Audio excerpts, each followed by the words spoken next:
못하는데요.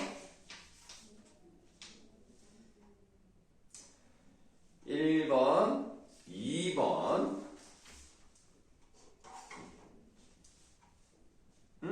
잘했네. 자,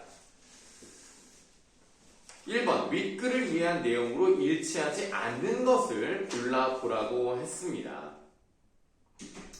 우선 우리가 1번 문제와 2번 문제를 해결하기 위해서 본문을 좀 한번 읽어보도록 할게요. 판단의 대상이 어떤 성질을 가지고 있다거나 가지고 있지 않다고 단정하는 진술을 정언 판단이라고 합니다. 판단의 대상인 주어를 S로 특수한 성질인 수어를 P로 표시한다면 전칭 긍정, 전칭 부정, 특칭 긍정, 특칭 부정 네 종류를 만들 수 있죠. 대상이 하나면 정언 판단을 할 수 있습니다. 뭐 어렵지 않죠? 자, 그 다음 두 번째 문단을 보시면 가령 A 판단 모든 학생은 철학자이다 와 O 판단 어떤 학생은 철학자가 아니다는 한쪽이 참이면 다른 한쪽은 반드시 거짓이 되는데 이러한 관계를 모순 관계라고 합니다. 그러니까 한쪽이 참이면 한쪽은 반드시 거짓이어야 된다는 거예요. 그렇게 봤을 때 두 개의 정언 판단이 동시에 거짓이라고 한다면 그럼 모순 관계가 아니겠네요. 그럼 1번은 답이 아니겠어요. 자, 그 다음에 세 번째 문단으로 가시면 한편 대상의 성질이 아니라 대상 간의 관계를 단정하는 것을 관계 판단이라고 합니다. 가령 5는 3보다 크다는 5와 3 사이에 크다라는 관계가 있다고 단정한 것이다. 이러한 판단에서 대상은 2개 혹은 2개 이상의 명사로 표현되고 대상의 관계는 수로로 나타난다. 그러면 아까 봤던 정언 판단은 판단의 대상이 하나였을 때 만들 수 있는 거고요. 관계 판단은 2개 이상이 있을 때 만들 수 있다는 얘기입니다. 그러면 1번의 답은 2번이 되겠죠. 판단의 대상이 하나이면 정언 판단 만들 수가 있어요. 관계 판단을 만들 수는 없겠지만 그래서 2번은 앞부분은 틀렸다고 보시면 되겠습니다. 간단하네요. 자, 이번에는 2번 문제를 풀기 위해서 네 번째 문단을 보도록 마지막 문단을 한번 보도록 하겠습니다. 대상 A, B, C가 있다고 하자. 관계의 이행성 문제란 A와 B 간에 어떤 관계가 있으며 B와 C 간에 그런 관계가 있을 때 A와 C 간에도 그런 관계가 있는가 하는 것을 밝히는 것으로 세 가지 경우가 있네요. 첫 번째는 이행적 관계라고 되어 있습니다.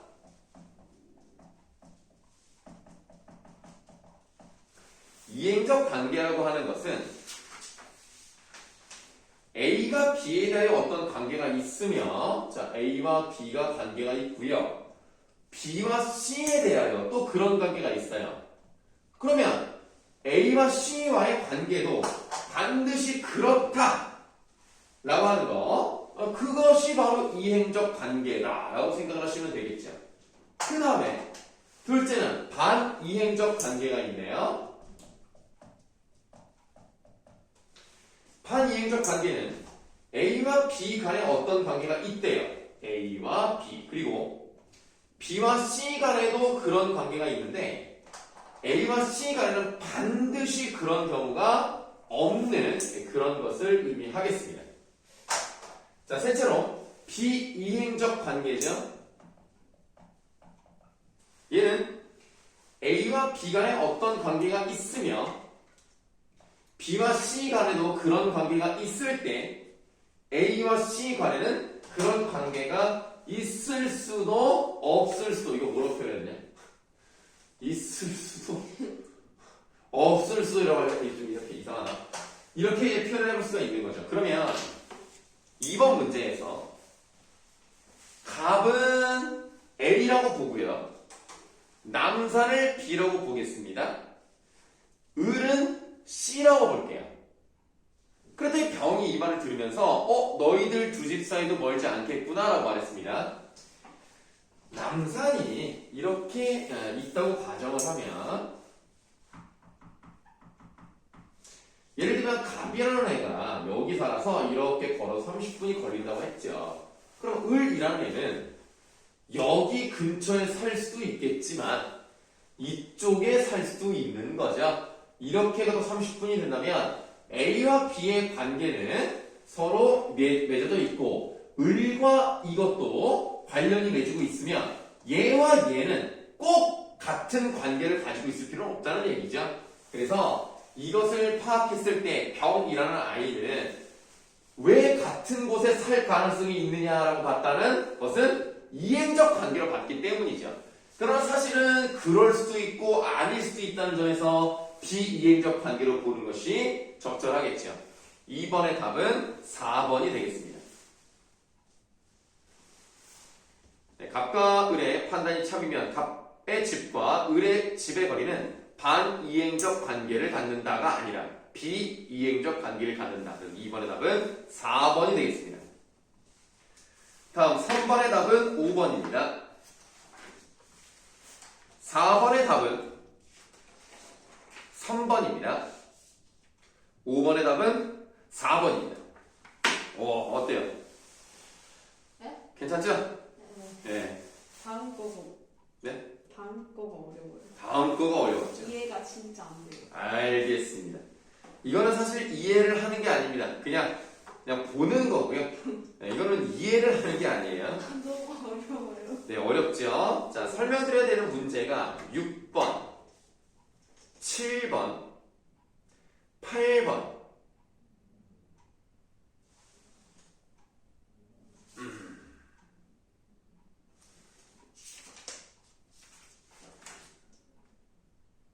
11번인데, 아유, 하도 소연이가 많아가지고. 내가 4번 보다냐? 아니, 소연이가 너무 많으니까. 소연이가 많아요? 9번을 몇 번 골랐지? 5번이요.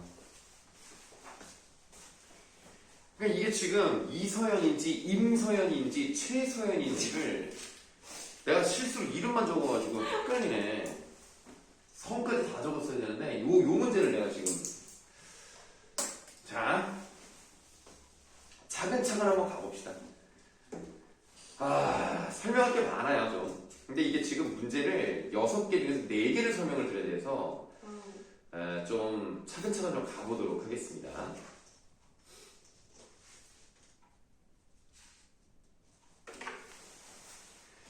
자, 서로 물건을 사고 판다거나 빌려주고 그 대가를 받는 것은 채권을 발생시키는 계약입니다. 채권이란 말에다 동그라미를 하세요. 그리고 채권을 발생시키는 계약이다 되어 있단 말이에요. 그럼 이제 계약이라는 것을 통해서 채권이 발생한다라는 걸 볼 수가 있는데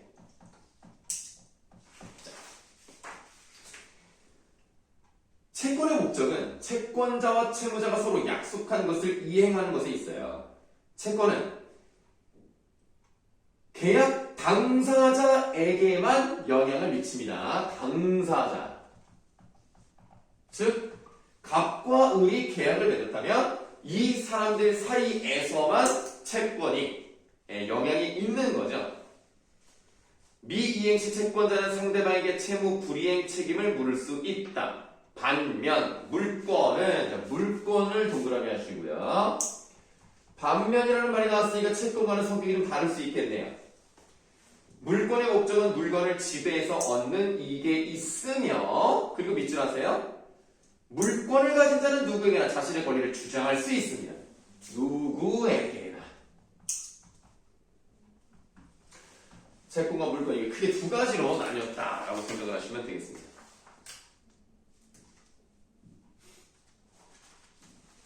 자, 그러면 물권에는 소유권과 제한 물권이 있대요. 자, 이렇게 또 이렇게 나뉘죠. 소유권, 제한 물권. 그러면 소유권이나 소유권 동그라미 하시고요. 밑줄 하시면 되겠습니다. 소유 소유한 물건을 사용, 수익, 처분할 수 있는 권리입니다. 그렇네. 자, 예컨대 자전거의 주인은 소유권을 가지므로 그 자전거를 사용할 수 있고 남에게 빌려주고 그 대가로 돈을 받아 수익을 낼 수 있으며 처분하여 소유권을 이전할 수도 있다.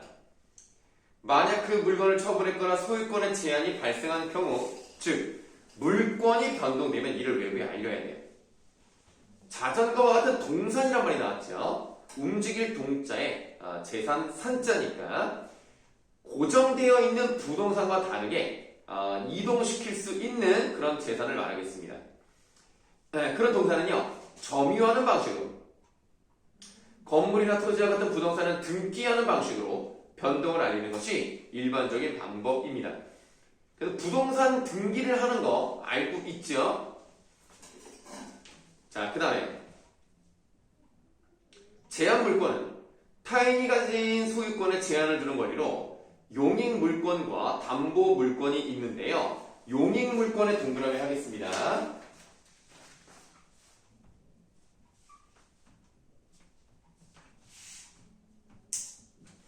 용익 물권은 밑줄 타인이 가진 소유권의 사용 및 수익할 수 있는 권리를 제한하는 권리예요.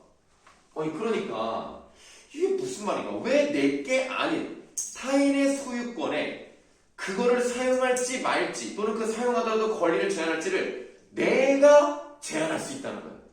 아니 뭐 이런 일이 있는가?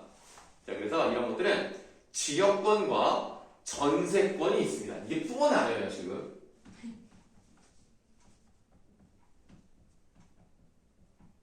그러면 지역권이란 자기 토지의 이익을 위해 남의 토지를 이용할 수 있는 권리입니다. 가령 집으로 가는 길이 없어 남의 앞마당을 통로로 써야 한다면 등기를 통해 지역권을 발생시킬 수가 있어요. 내가 내 집에 들어가야 되는데 얘가 그 땅을 사버렸어. 그렇다고 나는 그럼 집에 못 들어가? 땅굴을 파? 그럴 수 없잖아. 그러니까 그 앞부분을 내가 다닐 수 있는 권리, 네 땅이지만 내가 다닐 수 있는 권리, 이거를 이제 지역권이라 이렇게 말할 수 있고요. 한편 전세권 내모하시고요. 밑줄 전세금을 지급하고 타인의 부동산을 점유하여 그 부동산을 사용할 권리입니다. 등기를 통해 발생까지 밑줄을 하세요. 전세권은 등기를 해야 된다. 담보의 역할이 가능합니다. 그래서 부동산 소유자가 전세금을 돌려주지 않을 경우에는, 다시 말하면 반환하지 않을 경우에는 이렇게 얘기를 할 수 있겠죠. 11번에 2번은 답이 아닙니다. 융통하다라는 말은 빌려주다와 같은 뜻이기 때문에 전혀 관련이 없어요. 답을 먼저 말씀드리면 11번의 답은 5번입니다. 다시 본문으로 갈게요.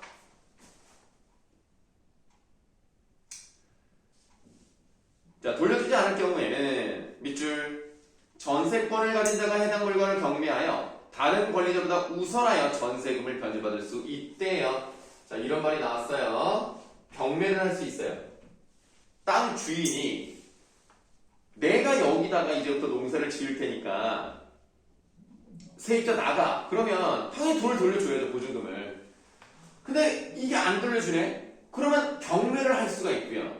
경매를 해서 돈이 어느 정도 나오면 내가 1순위로 먼저 가져갈 수 있다는 겁니다. 그러니까 나는 손해를 볼 일이 별로 없어요. 그렇게 안정적이 되어 있는데요. 경매 후 우선 변제 가능합니다. 좀 안전한 그런 장치라고 보시면 되겠습니다.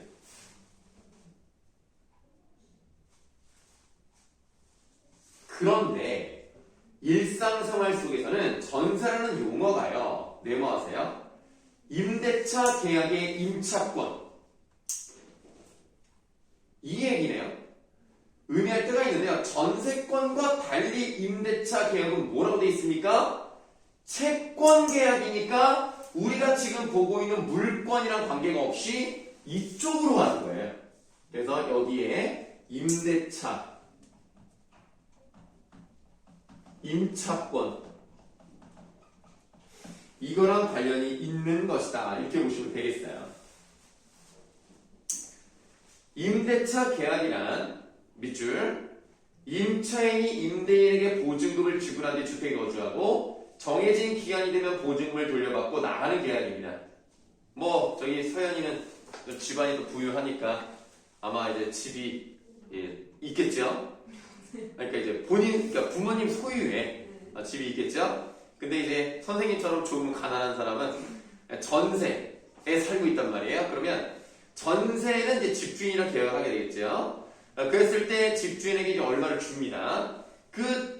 이제 돈이 모자라면 전세 대출도 받기도 하죠.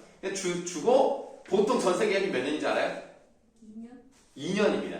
근데 이제 재작년인가요? 임대차 3법이 통과가 되면서 그 기간이 어떻게 됐는지 혹시 알아요? 몰라요. 기본 2년인데 그 집주인이 다시 이 집으로 들어오지 않는 한 우리가 2년을 무조건 더 살 수 있어요. 그래서 선생님 같은 경우에는 임대차 3법이 통과가 되면서 좀 혜택을 받은 셈이죠. 안 그러면 또 이사 가야 되거든요. 나가라 그러면. 그래서 일단은 잘 되면 4년까지 살 수 있어요. 그래서 지금 3년 살고 있는데 나한테는 이제 좀 도움이 됐던 그런 법이긴 한데요. 그 법이 이제 통과된다는 얘기가 있으니까 돈 있는 이제 집주인들이 전세를 주는 집주인들은 다 그러진 않지만 대체로 집이 두 채인 경우가 많아요. 자기가 살 집은 있어야 되니까. 그래서 자기가 살 집은 따로 있고 또 다른 집을 전세를 준단 말이에요. 물론 아닌 경우도 있어요. 그러나 이제 좀 그런 경우들이 있는데 그럼 집주인들이 이제 4년 동안 못 올릴 가능성이 있잖아요. 그래서 미리 올려버려요, 전세를. 그래서 전세값이 올라가죠. 그래서 2년 전에 장난 아니었던 거예요. 미리 올려버리는 거야. 나는 그거를 보면서 물론 뭐 법이 좀 허술하다라고 말할 수 있지만 좀 사람들이 좀 못됐다. 맞다. 좀 그런 생각이 들었어요. 그러니까 아니 전세금이 자기 돈이 아니잖아. 사실은 돌려줘야 될 돈인데 굳이 그렇게까지 올려서 받아야 되나. 그래서 그때 전세값이 많이 올라갔고요. 전세값이 많이 올라가면 집값이 올라가게 돼 있죠. 당연한 거 아닌가? 집값이 당연히 더 비싸야지. 그러니까 전세값 오르면서 집값이 올라가지고 이렇게 된 거예요. 그래서 좀 다행히 나는 좀 혜택을 잘 받아서 원래 2년을 더 산다고 해도 올릴 수는 있거든요. 5% 이내로. 그러니까 나는 진짜 조금밖에 안 올려서 일단은 다행인데 이제 4년이 끝나면 이제 방법이 없거든. 올려달라는 데로 올려주든가 딴 데로 가든가 그래야 돼요. 그래서 빨리 부동산이 안정이 돼가지고 빨리 내려가야 돼. 내가 나갈 때까지. 그러니까 뭐 오르는 건 인정. 뭐 물가도 오르니까 오르는 건 인정인데 어쨌든 지금 되게 싸게 계약을 해가지고 2억 1천에 계약을 했단 말이에요. 그럼 진짜 싼 거거든요. 39평인데 그럼 싸게 한 거거든요. 그러니까 이제 아무래도 다음에는 3억대로 올라갈 것 같아. 그러니까 우와. 다음에는 방법이 없어. 내가 이 법이 더 이상 보호해주지 못하니까 빨리 내려가서 내가 2억 5천까지는 해볼 만하거든요. 좀 빨리 안정이 돼가지고 좀 그랬으면 좋겠는데 걱정이야. 대통령이 이제 바뀌면서 이게 내려갈지 안 내려갈지 모르겠어. 그래서 걱정스럽다. 자 어쨌든 임대차예요. 임대차. 그래서 따라서 임차권은 임차인이 주택을 사용할 수 있는 채권이에요. 채권이라고. 이때 주택을 빌려주는 이를 임대인, 그 상대방을 임차인이라고 부르며 밑줄 동산을 대상으로도 임대차 계획은 가능하다. 동산을 대상으로 도라는 말이 나왔으니까 기본적으로 뭐를 많이 할 수 있다는 거야? 부동산. 거기에는 동산까지 다 포함된다는 얘기입니다. 신기하죠? 이런 임대차라는 걸 이렇게 쓴대요. 그러면 우리가 이걸 알 수 있죠. 우리가 많이 사용하는 일상생활의 용어로서의 임대차, 전세라는 용어는 채권에 해당하는 경우가 많다는 거죠. 이런 것들은 우리가 잘 모르는 뭔가 있나 봐요. 나도 뭐 실제로 본 적은 없어서 뭔지 모르겠는데 땅 같은 걸 빌리는 게 아닌가 뭐 이렇게 생각을 해봅니다. 자, 그 다음 담보 물권은 타인이 가진 소유권에 처분할 수 있는 권리를 제한하며 채무자가 채무를 이행할 때까지는 채권자는 채무자의 물건을 담보로 삼을 수 있는 권리입니다. 그래서 지금 여기 이제 담보 물권이 나온 거고요. 일반적으로 담보 물권 같은 경우는 어떤 경우에 많이 발생되는지 알아요? 우리가 집을 살 때 요즘은 이제 30평 되면 집값이 많이 올라가지고 4억대, 뭐 심지어는 뭐 인천이라 하더라도 5억까지도 가고 막 그러더라고요. 너무 비싸요. 너무 비싸 지금. 미쳤어 부동산이. 근데 참 이게 되게 여러 가지가 이제 묶여 있는 것 같은데요. 원래 너도 이제 그 경제를 공부를 했으면 경제. 그래도 기본적인 건 알 거잖아. 이 사회에 네. 이 경제 이 사회에 돈이 많이 풀려요. 그럼 화폐 가치가 어떻게 돼요? 낮아지죠. 떨어지면 물가는 어떻게 돼요? 물가요? 네. 화폐 가치가 떨어지면 응. 물가가 응. 낮아져요? 에이, 가치가 떨어진다는 얘기는 이거를 하나 사는데 1,000원이면 됐던 것을 10,000원을 낸다는 거예요. 그럼 10,000원의 가치가 옛날에 1,000원과 같다는 얘기잖아요. 가치가 떨어지면 물가가 오르는 거예요. 이게 10,000원이 됐다는 얘기야. 그래서 물가가 이제 오른단 말입니다. 그런데 돈이 많이 풀리니까 결국 물가가 올라가는 거잖아요. 지금 코로나 때문에 전 세계적으로 어렵잖아요. 전 세계에서 다 지금 공적자금 풀고 있단 말이에요. 지금 우리가 뭐 재난지원금 지금 몇 차 해가지고 자영업 하는 사람을 몇백만 원씩 주고 막 그러잖아. 이렇게 우리나라만 하는 게 아니라 전 세계를 다 하다 보면 전 세계에 돈이 어마어마하겠죠. 그러면 물가가 올라가겠죠. 물가가 올라가면 사람들이 불안해한단 말이야. 그러면 변하지 않는 가치를 갖고 싶어요. 그게 뭐예요? 그게 부동산이죠. 또는 금. 그러니까 올라가는 거예요.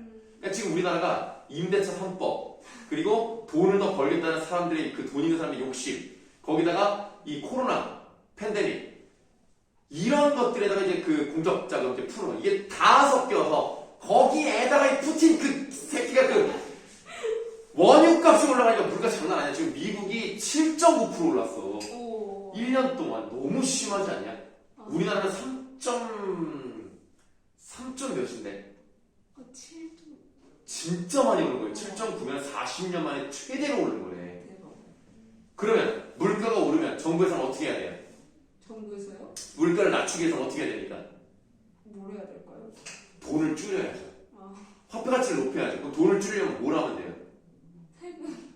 이게 세금을 걷는 것도 물론 방법이지만 네.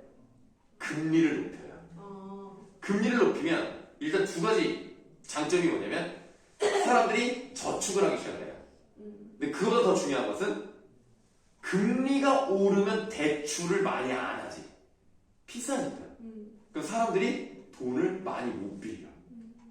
그러면 금리가 올라가면 돈이 줄어드는 효과가 있기 때문에 물가가 낮아진단 말이에요. 근데 이제 우리나라 이제 뭐가 문제냐면 물가 오르는 거 잡아야죠, 당연히. 너무 오르면 안 되니까. 근데 금리를 오르면 어떻게 돼? 작년에 이 집값 올라간다고 걱정해서 집을 비싸게 산 사람들, 대출 풀로 땡긴 사람들 다 죽어나가는 거예요. 그러니까 이게 쉬운 게 아닙니다. 나랑 개판이네요. 개판이요? 개판이라보다는 지금 전 세계가 지금 이게 물려가지고 전 세계가 지금 다 난리예요. 지금 뭐 물가 상승에 원유값 상승에 아이고 난리다. 대통령을 왜 하려는 거야? 아니 피곤하지 않냐? 맞죠? 아니 솔직히 봐봐. 이번에도 윤석열하고 이재명 중에서 어쨌든 윤석열이 됐지만 되게 박빙 완전. 역대 최소차잖아요. 네. 사실은 누가 돼도요 욕을 먹어요. 맞아요. 안 그러냐? 왜냐면 윤석열이 그러니까 이재명을 뽑은 사람은 윤석열을 뭐 좋아하지 않았으니까 이재명 뽑았겠지. 윤석열 뽑아서 이재명 별로 안 해서 뽑았겠지. 50대 50으로 가정을 하면 얘가 뭐야? 얘가 뭐라고? 장난 아니니까 이번에 대통령 누가 돼도 솔직히 욕 엄청 먹습니다. 맞아요. 어쩔 수가 없어요. 네, 그래서 난 조금 윤석열이 잘할까 좀 걱정되긴 해요. 경험이 너무 없어가지고 잘할 수 있을까 나는 그런 생각이 좀 드는데 잘 하기를 바래요. 네, 좀 잘했으면 좋겠어요. 자, 그래서 자, 그래서 담보물건이라고 하는 것은 은행에서 갖는 거예요. 왜냐면 대출을 하잖아요. 그 은행이 그 아파트라는 것을 담보로 잡아요. 그래서 만약에 너 원금이랑 이자 매달 제대로 못 갚아? 그럼 이거 나 인질이야. 너 이거 내가 팔아버릴 수 있어. 조심해. 제대로 갚아. 그래서 그거를 인질로 갖고 있는 걸 담보 물건이라고 하는 거죠. 그러면 담보 물건에는 또 세 가지가 있습니다. 질권, 저당권, 유치권. 아우 정말 뭐가 이렇게 많냐? 유치권이 두 번째인가요? 아 저당권이 두 번째네요. 네, 저당권, 유치권. 네 이렇게 보는 거죠. 자, 그래서 가령 자전거를 상대방에게 맡기고 돈을 빌렸다고 하자. 돈을 빌린 채무자가 기간 안에 돈을 갚지 않을 경우 자전거를 점유하고 있던 상대방이 자전거를 밑줄 경매하여 빌려준 돈을 우선하여 변제받을 수 있는 권리가 질권입니다. 질권에 동그라미 하세요. 지금 여기에 무슨 말이 나왔냐면요. 자전거라는 것은 동산이라고 볼 수가 있겠죠. 동산에 해당이 되고요. 그리고 여기도 이 말이 똑같이 나왔어요. 경매 후 우선 변제. 예, 이렇게 이제 했다 이겁니다. 그러면 우리가 요 정도 나왔으면요. 문제에 나오기 좋은 것들이 뭐냐면 제한 물건에는 용익 물건과 담보 물건이 있지만 전세권과 질권의 공통점은 경매 후에 우선 변제가 된다는 거예요. 그런데 전세권은 등기가 되죠. 왜? 부동산이랑 관련이 있으니까요. 근데 질권은 동산이랑 관련되죠. 그럼 얘는 등기가 안 되겠죠. 그 차이가 있다는 거예요. 그러니까 이런 것들을 좀 잘 봐야 돼요. 문제 내기 좋으니까요. 자, 그다음 이때 질권의 대상으로 부동산은 불가합니다. 아까 말씀드린 게 나왔죠. 저당권은 채무자가 담보물을 점유하고 있지만 채무자가 채무를 변제하지 않을 때에는 상대방이 해당 담보물을 처분해 변제받을 권리입니다. 저당권은 뭐 그냥 그렇다고 넘어가고요. 이때 담보물로는 부동산만 가능하므로 등기를 해야 저당권이 발생합니다. 뭐 이것도 뭐 부동산만 가능하다는 말이 나왔네요. 다음 유치권은 어떤 물건으로 인해 발생한 채무를 변제하기로 한 기일이 다가왔음에도 불구하고 변제가 되지 않으면 변제받지 못한 날로부터 변제받을 때까지 채권자가 해당 물건을 점유할 수 있는 권리를 말합니다. 혹시 이렇게 길거리 돌아다니면서 어떤 건물이 올라가다가 말아서 유치권 설정 이런 거 본 적 있어? 아, 요즘 애들은 책만 보고 다니나 봐. 아무리 물어봐도 아무도 못 봤대. 나는 몇 번 봤는데 내가 그런 동네만 사나? 예를 들어서 건물을 올려요. 당연히 공사 대금을 공사한 사람한테 줘야 될 거 아닙니까? 근데 그 건물주가 무슨 뭐 사업이 안 됐든가 아니면 뭐 대출이 막혔던가 어떤 이유로 돈을 못 줄 수 있다는 거죠. 그랬을 때 이것 봐라 돈을 안 줘? 그럼 이거 건물 일단 내가 점유할 거야. 그래서 돈 내기까지는 나 이거 못 나가. 이게 유치권을 설정하는 거예요. 그래서 이때 물건은 동산과 부동산 모두 가능한데요. 유치권은 동그라미 하시고 유치권은 따로 계약에 의해 성립하는 것이 아니고요. 자동적으로 생기는 것이고요. 그 다음 밑줄 등기가 되지 않습니다. 등기가 되지 않아요. 이거는 동산, 부동산이랑 관련 없어요. 그냥 얘는 안 돼요. 그럼 어떻게 해야 되느냐? 채권자가 물건을 계속 점유해야 유치권이 유지됩니다. 채권자는 채권 전부를 변제받을 때까지 물건 전부에 대하여 그 권리를 행사할 수 있으나 채무자의 승낙 없이는 타인에게 대연해 줄 수 없어요. 또한 채권자는 채권의 변제를 받기 위해 점유한 물건을 경매할 수도 있지만 우선 변제가 안 돼요. 그러니까 얘는 경매는 가능한데 우선 변제가 안 돼요. 그러니까 내가 이걸 판다고 하더라도요. 다른 사람이 먼저 가져갈 수 있는 거예요. 그 경매 대금을. 그럼 이건 좀 불리하네요. 유치권은. 그래서 그냥 가지고 있어야 된다는 겁니다. 자, 우리가 유치권에 대해서 얘기를 했으니까요. 9번 문제를 한번 보도록 하죠. 보기 갑과 을과의 계약에 따라 을이 소유한 건물 내부의 201호, 202호 전체를 수리하는 공사를 완료했습니다. 하지만 을이 약속한 날짜에 공사 대금을 지급하지 않았어요. 그러니까 뭐랍니까? 점유를 해버렸어요. 201호, 202호의 공사 대금을 받아야 되는데 받지 못했기 때문에 킹받아서 이거를 점유를 하는 겁니다. 그러면 지금 얘가 202호는 점유하지 않았어요. 그러면 202호에는 유치권이 발생되지 않습니다. 그래서 3번이 답이에요. 그 다음에 보기 5번을 고른 사람이 있어요. 네, 여기 있네요. 자, 현재 상황에서 갑이 점유한 곳을 타인에게 대여해주기 위해서는 의뢰가 허락을 받아야 된다는 내용은 아까 우리가 읽었던 문단에 나와요. 허락을 받고 대여를 해줘야 됩니다. 그래서 5번은 맞습니다. 자, 뭐 9번을 한 김에 8번도 한번 해보죠. 8번. 사례를 보시면 A는 자신이 소유한 토지를 B에게 매도한다는 계약을 했습니다. 계약을 했으니까 뭐가 발생했죠? 채권이 발생했습니다.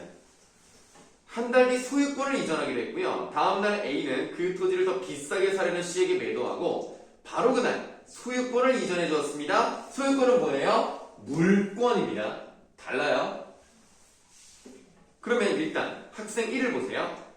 A는 내가 잘 그저로 지웠는데 뭐라고 써있죠? A는 B와 토지에 관하여 계약 당사자에게만 영향을 미치는 계약을 했다. 맞죠? 그럼 1번이 1번이래. 학생 1은 들어가야 됩니다. 그럼 5번은 벌써 답이 아니네요. 학생 2. A가 C에게 이전해준 권리는 토지에 대해 자유롭게 사용, 수익 처분할 수 있는 내용의 권리. 맞네, 소유권. 그럼 1번하고 2번 학생은 꼭 들어가야 되니까 답이 1번 아니면 4번 둘 중에 하나네요.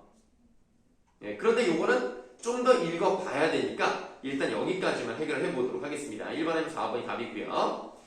그 다음에 7번을 보도록 하죠. 7번에 보기 3번 보시겠습니다. 전세권은 임차권과 달리 모든 사람에게 주장할 수 있는 권리이다. 자, 여기서 말하는 전세권은 여기 있는 전세권이죠. 임차권은 여기 있는 겁니다. 그럼 전세권이라는 건 뭐예요? 물권이니까 요쪽이고 누구에게나 주장할 수 있는 권리가 맞죠. 그래서 3번은 답이 아닙니다. 답은 5번이죠. 자, 5번을 보세요. 전세권과 임차권은 모두 물건을 점유하여 사용한 사람이 물건의 소유자에게 돈을 돌려받을 때, 말이 안 되잖아요. 그럼 내가, 제가 이제 견세금 이제 내고 이제 들어갈게요. 조고 2년을 살았는데 그때까지 권리가 없다가 받았을 때, 드디어 전세권, 임차권 생겼다. 이거 말이 안 되잖아요. 그래서 7번에 5번이 답입니다.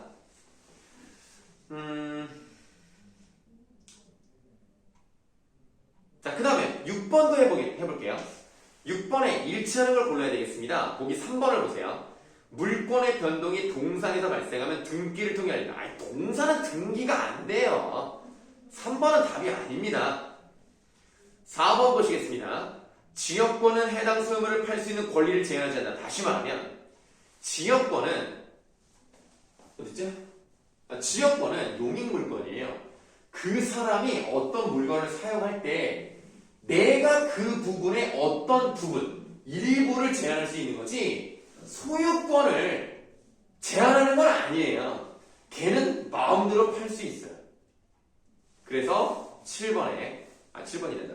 6번에 4번이 답입니다. 그리고 우리가 이제 해결해야 되는 문제가 8번, 10번 이 두 개만 해결하면 되는 거죠. 자, 그러면 이제 또 어디를 이제 볼 것이냐?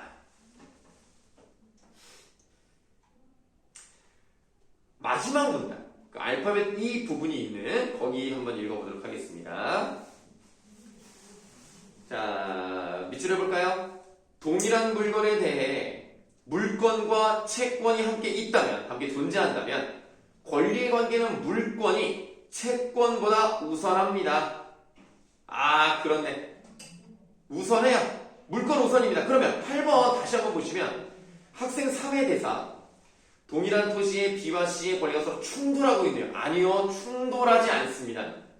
왜? 물권이 우선이니까요. 그래서 학생 3은 들어가면 안 돼요. 답은 1번입니다. 맞지 않았어? 네. 근데 왜 틀린 것처럼? 여기 그 다른 부분을 보고 이거 아니라고 생각해. 뭐를 보고 그럼? 여기 시간적으로 먼저 성립한 권리라고 했는데 여기 마지막에 성립된 소유권만 유효하다. 이래서 그건 줄 알았어요. 그것 때문에요? 예. 그렇군요. 잘 찍었네요. 네, 잘했어요. 잘했어요. 소유권보다는 담보물권이 더 셉니다. 예. 그래서 그 담보물권에 대해서 시간적으로 먼저 성립한 권리를 따라야 되는 건 맞아요.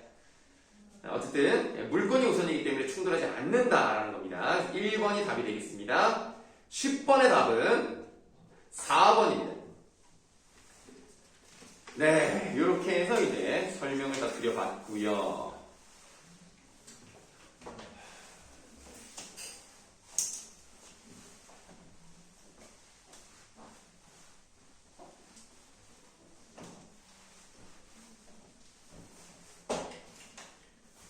하나를 더 해볼까요?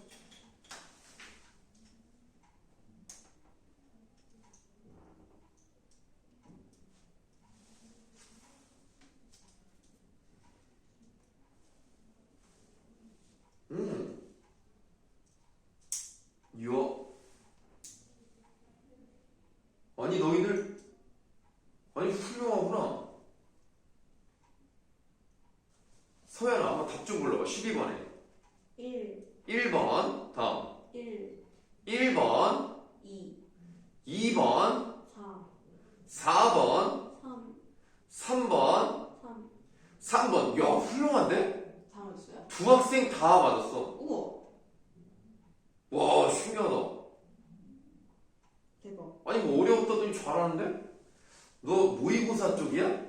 저요? 응. 아니요. 근데 왜 잘해? 전혀 몰라요. 와 두 학생 다 맞았어. 신기하다. 오 신기한데? 그럼 그 다음도 볼까요? 아 이건 아니구나.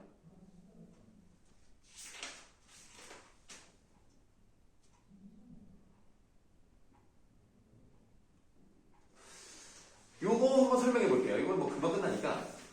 기문의 남한산성입니다.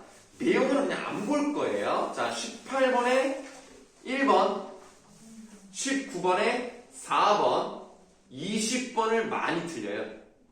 지금까지 이 문제를 풀었던 학생들 중에서 하나, 둘, 셋, 넷, 다섯, 여섯, 일곱, 여덟, 아홉, 열, 열하나, 열둘, 열셋. 13명의 학생이 틀렸고요. 국제고 학생들 다 포함해서 하나, 둘, 셋, 4명이 틀렸습니다.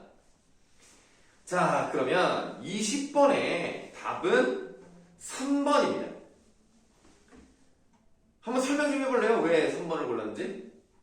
그냥 모르겠어서 3번 골랐어요. 너 정말 신께서 도우시는구나. 3번 말이 네. 그냥 뭐 전투가 무의미하다. 무의미하면 안 되죠. 무의미할 수 없죠. 아니, 네 생각으로 풀면 어떡해. 아니 이게 뭔지 모르겠어서. 뭐 어쨌든 맞았어요. 자, 어디를 보시냐면 네.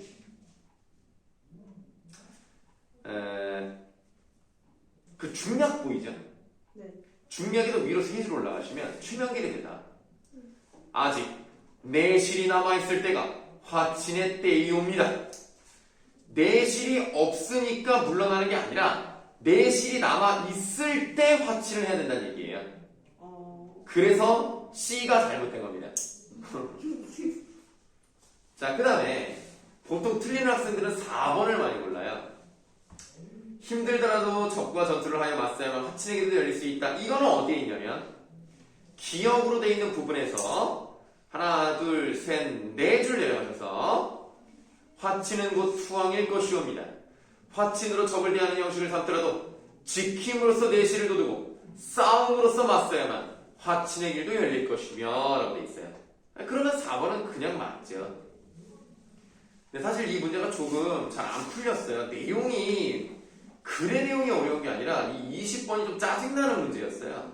거의 뭐 독서 지문에 버금가는 그런 문제였다고 생각합니다. 이런 문제는 안 냈으면 좋겠는데. 자, 그 다음에 니은을 보세요. 최명길의 대사입니다.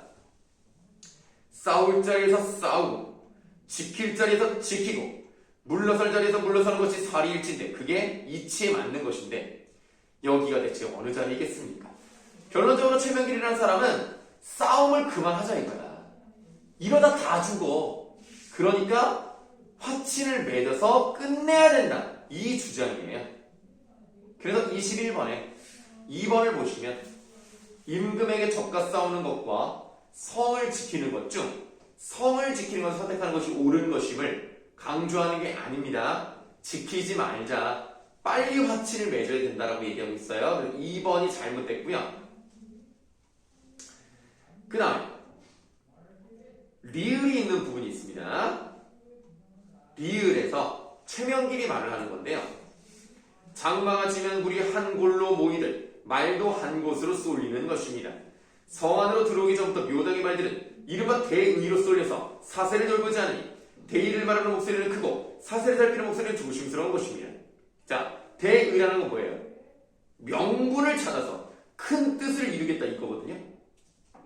그러면 큰 뜻이 뭐겠어요? 이때 당시 사람들 죽음으로써 맞서 싸움이다 막 이런 거 아닙니까? 그래서 지금 21번에 4번을 보시면 비유적인 표현을 사용해서 조정의 의견이 대의를 중시하는 쪽으로 모였다는 것을 말하고 있습니다. 그래서 그렇게 몰릴 수는 있지만 우리는 그러면 안 됩니다. 이 얘기를 하는 거예요. 대세를 따라가면 안 된다. 위험하다. 이 얘기를 합니다.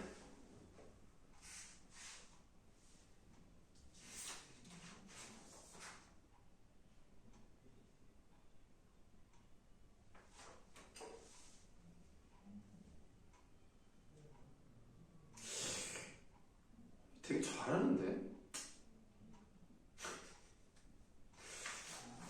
좀 쉬었다가